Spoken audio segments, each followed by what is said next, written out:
In this video we're looking at column subtraction. In order to do this successfully, we need to have a good understanding of place value, and we need to be able to take single digit numbers away from numbers less than 20. If you struggle with this, you can always use a number line, and remember, a handy number line that you should always have available to hand is your ruler. If we look at the first sum, 87 take away 35, we can see that that's a difficult sum to do in our heads, and that's when we know that we need to write it down. When writing it down in column form, we need to make sure that our units, tens, hundreds, thousands, etc. line up vertically. I've identified the units in both of my numbers, and I've highlighted them in orange. There are 7 units in 87 and 5 units in 35. If I make sure that they line up in my units column, I will automatically ensure that my tens, 8 tens in 87 and 3 tens in 35 line up in the tens column. Before I start my calculation, I'm going to estimate my answer. 87 is close to 90 and 35 is fairly close to 40. I know that 90 take away 40 would be 50, so I'm going to expect an answer that's fairly close to 50. When I start my column subtraction, I always start on the right hand side, in this case with the units column. Looking at my units, I have 7 units taking away 5 units. 7 take away 5 is 2. I can put my answer straight in the answer box underneath. Moving on to my tens column, I have 8 tens, take away 3 tens. 8 take away 3 is 5, leaving me with 5 tens. My final answer, 52, is very close to my estimate of 50, so I know that my answer should be a good one. If we take a look at our second example, things begin to get a little bit more difficult. I'm going to start in exactly the same way by putting my numbers into columns and making sure that my units and my tens line up vertically, one above the other. Straight away, when I start on the right hand side, taking my units, I can see that I'm going to run into a problem. 4 is less than 5, so I cannot take 5 away from 4. To solve this problem, what I need to do is I need to look next door to the tens column. I need to take a 10 from the tens column and move it into the units column. If I do that, I'm going to take 1 10 away from there, leaving me with 8 tens, and I'm going to put it in here, so I've now got 14 units. Remembering that 8 tens is 80 and 14 units, 80 and 14 is 94.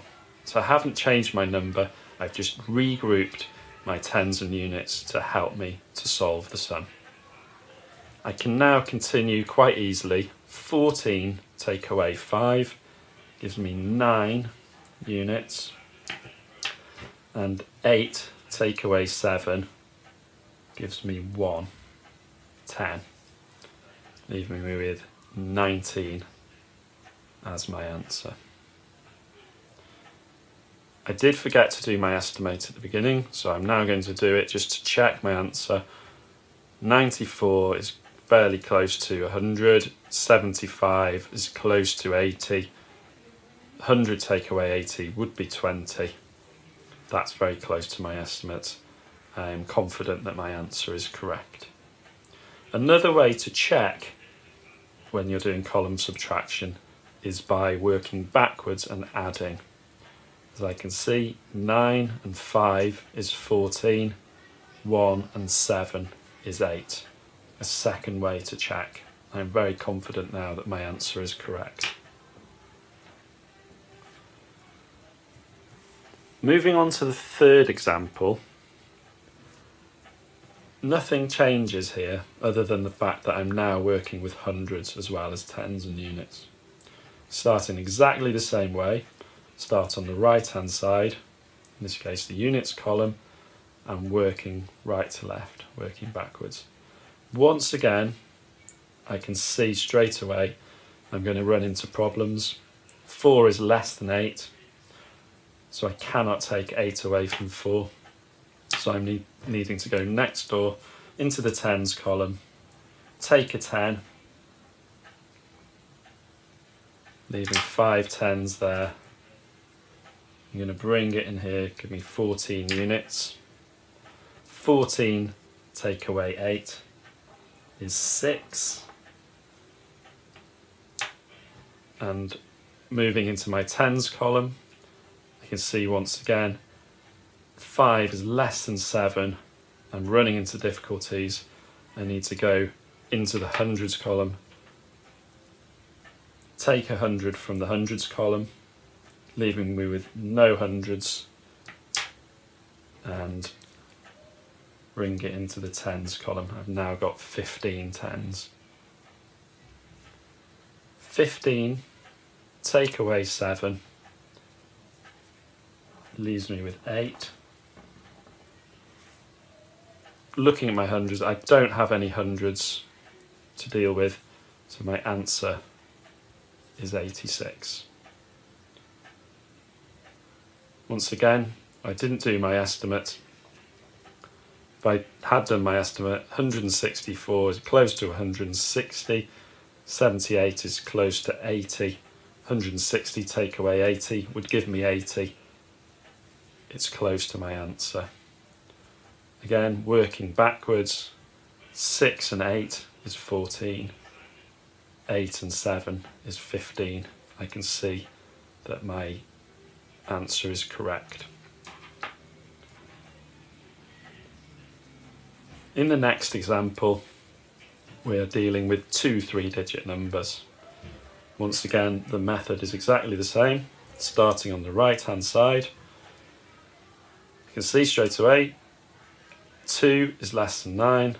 I cannot take 9 away from 2, so I need to go into the tens column, take a 10,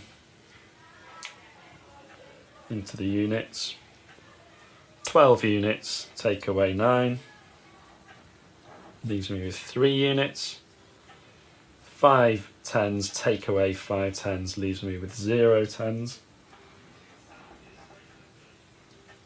And then in my hundreds column, 4 hundreds, take away 3 hundreds, leaves me with 100. If I look at my original numbers, 462 is close to 460, 359 is close to 360, 460 take away 360 would leave me with 100. That's very close to my answer. I'm confident that my sum is correct. Working backwards again, 3 plus 9 is 12, 0 plus 5 is 5, 1 plus 3 is 4. I'm now double happy.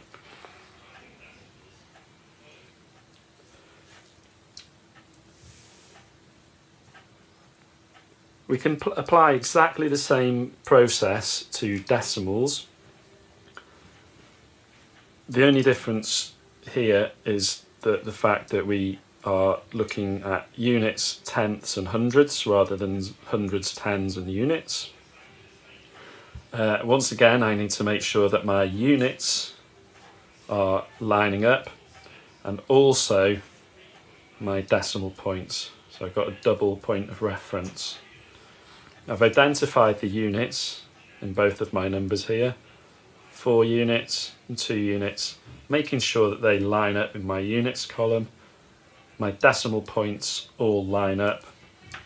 And one thing I must not forget to do is put a decimal point directly below the decimal points in my answer. Once again, starting from the right hand side, in this case the hundredths column, 5 take away 5 is 0, 7 take away 2 is 5,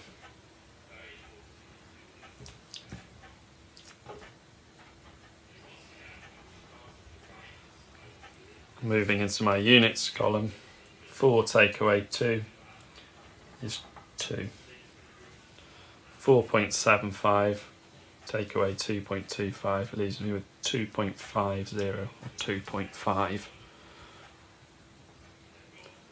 If I estimate my numbers from the beginning, 4.75 is close to 5, 2.25 is close to 2, 5 take away 2 is 3, which is fairly close to my answer, so I'm fairly confident. Sometimes you might come across slightly more difficult decimal sums where you don't have the same number of decimal places. The process is still exactly the same. In this instance, we've got 5.5 take away 3.49. As you can see, there's only one digit after the decimal point here, and there are 2 digits after the decimal point in the second number. As long as we make sure that we line up our units and our decimal points, we can't go far wrong. So lining up our units and our decimal points gives us a sum that looks like this. What you will notice is that there is a space here. That space has got nothing in it. That means we can put a 0 there, because a 0 means there's nothing there. And that helps us to visualise how the sum will be solved. If I look in the hundredths column, I can see that 0 hundredths take away 9 hundredths can't be done because 0 is less than 9. So I need to go over to my tenths column and take a tenth, leaving me with 4 tenths, and I'm going to add that there. So now I have 10 100ths. 10 take away 9 is straightforward, gives me 1. 4 take away 4 leaves me with 0.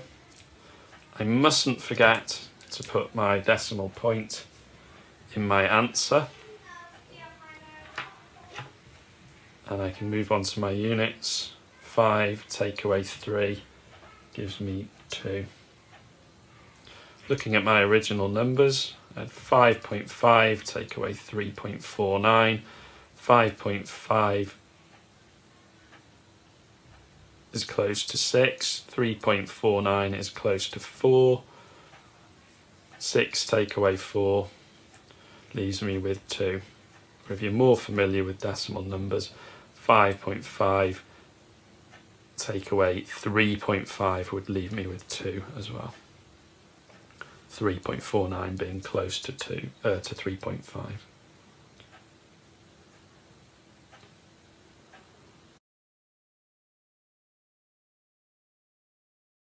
In summary, when you're doing column subtraction, it's really important that you make sure you line up your units, tens, hundreds, thousands, and your decimal points if you're using decimal numbers.